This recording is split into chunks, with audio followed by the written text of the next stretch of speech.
Hi ಎಲ್ರಿಗೂ ನಮಸ್ಕಾರ. ಗೋಧಿ ಹಿಟ್ಟಿಂದ ಪೂರಿ ಯಾವ ರೀತಿ ಮಾಡೋದಂತ ನೋಡೋಣ ಬನ್ನಿ. ನಾನಿಲ್ಲಿ ಗೋಧಿ ಹಿಟ್ಟಿಂದ ಪೂರಿ ಮಾಡೋಕ್ಕೆ ನಾನಿಲ್ಲಿ ಗೋಧಿ ಹಿಟ್ಟನ್ನು ತೊಗೊತಾ ಇದ್ದೀನಿ. ಗೋಧಿ ಹಿಟ್ಟನ್ನು ಚೆನ್ನಾಗಿ ಸೋಸ್ಕೊಂಡು ತೆಗೆದಿಟ್ಟಿರೋದನ್ನು ನಾನು ಇವಾಗ ಒಂದು ಪಾತ್ರೆಯಲ್ಲಿ ಹಾಕ್ಕೊತಾ ಇದ್ದೀನಿ. ಗೋಧಿ ಹಿಟ್ಟು ಹಾಕ್ಕೊಂಬಿಟ್ಟು ಅದಕ್ಕೆ 1 ಸ್ಪೂನಷ್ಟು ಉಪ್ಪು ಹಾಕ್ಕೊಳ್ಳಿ ಮತ್ತು ಒಂದು ಅರ್ಧ ಸ್ಪೂನಷ್ಟು ಸಕ್ಕರೆನ ಹಾಕ್ಕೊಳ್ಳಿ. ಸಕ್ಕರೆ ಹಾಕ್ಕೊಳ್ಳೋದ್ರಿಂದ ಪೂರಿ ಕಲರ್ ತುಂಬಾ ಚೆನ್ನಾಗಿ ಬರುತ್ತೆ. ನಾನು ಒಂದು ಅರ್ಧ ಸ್ಪೂನಷ್ಟು ಸಕ್ಕರೆ ಹಾಕ್ಕೊಂಡಿದ್ದೀನಿ. ಇವಾಗೆಲ್ಲನೂ ಚೆನ್ನಾಗಿ ಮಿಕ್ಸ್ ಮಾಡಿಕೊಂಡು ಇವಾಗ ನೀರು ಹಾಕ್ಕೊಂಡು ನಾವು ಚಪಾತಿ ಹಿಟ್ಟನ್ನು ಯಾವ ರೀತಿ ಕಲಿಸ್ಕೊತೀವಿ ಅದೇ ಥರನೇ ಇದನ್ನು ಚೆನ್ನಾಗಿ ಕಲಿಸ್ಕೊಳ್ಳಿ. ಸೊ ಗಟ್ಟಿಯಾಗಿ ಹಿಟ್ಟನ್ನು ಕಲಿಸ್ಕೊಳ್ಳಿ. ನಾನಿವಾಗ ಎಲ್ಲನೂ ಚೆನ್ನಾಗಿ ಮಿಕ್ಸ್ ಮಾಡಿಕೊಂಡು ಹಿಟ್ಟನ್ನು ಕಲಿಸ್ಕೊಳ್ತೀನಿ. ಸ್ವಲ್ಪನೇ ನೀರು ಹಾಕ್ಕೊಂಡು ಚೆನ್ನಾಗಿ ಕಲಿಸ್ಕೊಳ್ಳಿ. ನಾನಿವಾಗ ಹಿಟ್ಟನ್ನು ನೋಡಿ ಈ ಥರ ಕಲಿಸ್ಕೊಂಡಿದ್ದೀನಿ. ಹಿಟ್ಟನ್ನು ಚೆನ್ನಾಗಿ ಗಟ್ಟಿಯಾಗಿ ಕಲಿಸ್ಕೊಳ್ಳಿ, ಆವಾಗ ಪೂರಿ ತುಂಬಾ ಚೆನ್ನಾಗಿ ಬರುತ್ತೆ. ಇವಾಗ ನಾವು ಇದನ್ನು ಚೆನ್ನಾಗಿ ಕಲಿಸ್ಕೊಂಡು ಒಂದು 15 ಇಲ್ಲಾಂದರೆ 20 ನಿಮಿಷ ನೆನೆಗಿಟ್ಕೊಳ್ಬೇಕು. ನಾನು ಇವಾಗ ಎಲ್ಲನೂ ಮಿಕ್ಸ್ ಮಾಡಿಕೊಂಡು ಇದ್ರ ಮೇಲೆ ಒಂದು ಬೌಲ್ ಇಟ್ಬಿಟ್ಟು ಚೆನ್ನಾಗಿ ಕ್ಲೋಸ್ ಮಾಡಿ ಒಂದು 15ರಿಂದ 20 ನಿಮಿಷ ನೆನೆಯಕ್ಕೆ ಬಿಡಿ. ನಾನಿವಾಗ ಪೂರಿ ಜೊತೆ ಚಟ್ನಿ ಯಾವ ರೀತಿ ಮಾಡೋದಂತ ನೋಡೋಣ ಬನ್ನಿ. ನಾನಿವಾಗ ಚಟ್ನಿ ಮಾಡೋಕ್ಕೆ ಒಂದು ಪಾತ್ರೆಯಲ್ಲಿ ಎಣ್ಣೆ ಹಾಕ್ಕೊಂಡು ಅದಕ್ಕೆ ಸಾಸಿವೆ, ಜೀರಿಗೆ ಮತ್ತು ಮೆಣಸಿನ್ಕಾಯಿ ಮತ್ತು ಒಂದು ಈರುಳ್ಳಿನ ಕಟ್ ಮಾಡ್ಕೊಂಡು ಹಾಕ್ಕೊಂಡು ಚೆನ್ನಾಗಿ ಫ್ರೈ ಮಾಡ್ಕೊಂಡಿದ್ದೀನಿ.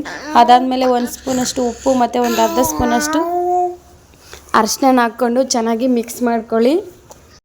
ಮತ್ತು ಎಲ್ಲನೂ ಚೆನ್ನಾಗಿ ಮಿಕ್ಸ್ ಮಾಡ್ಕೊಂಡ್ಮೇಲೆ ನಾನಿಲ್ಲಿ ಹುಣಸೆ ರಸನ ಹಾಕ್ಕೊಳ್ತಾ ಇದ್ದೀನಿ. ಒಂದು ಅರ್ಧ ಬಟ್ಲಷ್ಟು ಹುಣಸೆ ರಸನ ಹಾಕ್ಕೊಂಡು ಎಲ್ಲನೂ ಚೆನ್ನಾಗಿ ಮಿಕ್ಸ್ ಮಾಡ್ಕೊಳ್ಳಿ. ನಾನಿಲ್ಲಿ ಹುರ್ಗಡ್ಲೆ ಹಿಟ್ಟನ್ನು ತೊಗೊಂಡು ಅದಕ್ಕೆ ನೀರು ಹಾಕ್ಕೊಂಡು ಚೆನ್ನಾಗಿ ಮಿಕ್ಸ್ ಮಾಡ್ಕೊತಾ ಇದ್ದೀನಿ ಗಂಟಿಲ್ದೇ ಇರ್ತಾರ. ಸೊ ಇದನ್ನು ಚೆನ್ನಾಗಿ ಮಿಕ್ಸ್ ಮಾಡಿಕೊಂಡು ಇವಾಗ ನಾವು ಒಗ್ಗರಣೆ ಮಾಡ್ಕೊಂಡಿದ್ವಲ್ವ ಅದರೊಳಗಡೆ ಹಾಕ್ಕೊಂಡು ಚೆನ್ನಾಗಿ ಮಿಕ್ಸ್ ಮಾಡ್ಕೊಳ್ಳಿ. ಸೊ ಇವಾಗ ಚಟ್ನಿ ರೆಡಿ ಆಯಿತು ನೋಡಿ.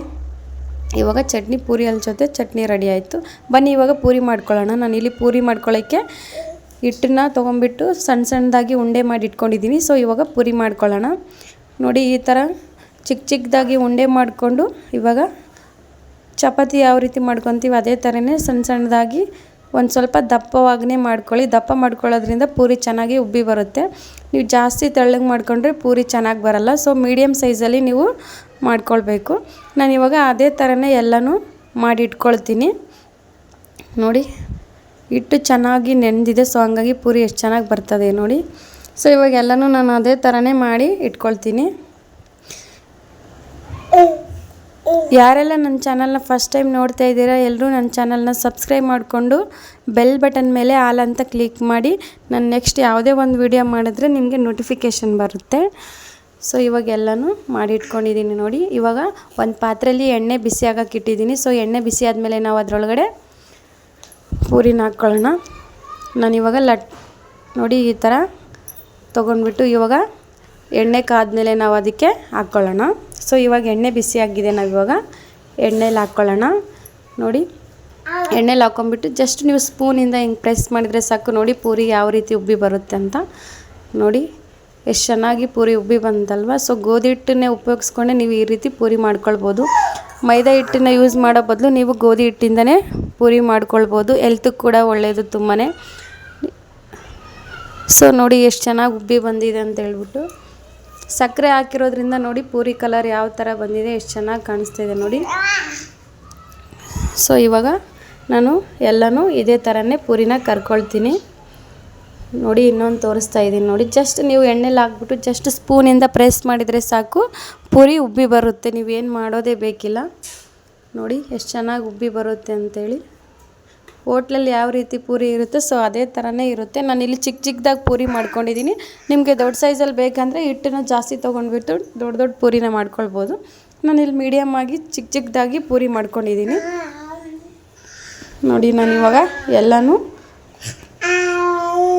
ಪೂರಿ ಕರೆದ್ಬಿಟ್ಟು ಇಟ್ಕೊಳ್ತೀನಿ.